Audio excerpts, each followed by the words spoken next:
Sino kasa? Asawa na. Ah, okay. Hindi asawa, girlfriend. Girlfriend. Okay, pero ipa-on mo na yung wave, boss. Kanina pa namin ninantay, boss eh. Baon nga ng wave. Dahil sa po, start to lang. Hindi na mabasa yan? Okay lang.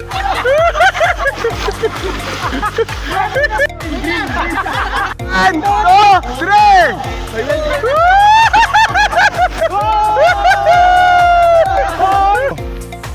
Juice.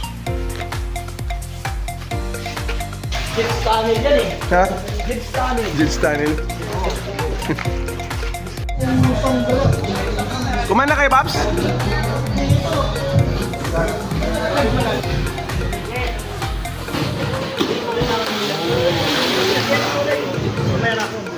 Bigyan mo lang. Sandaan. Sandaan din daw siya.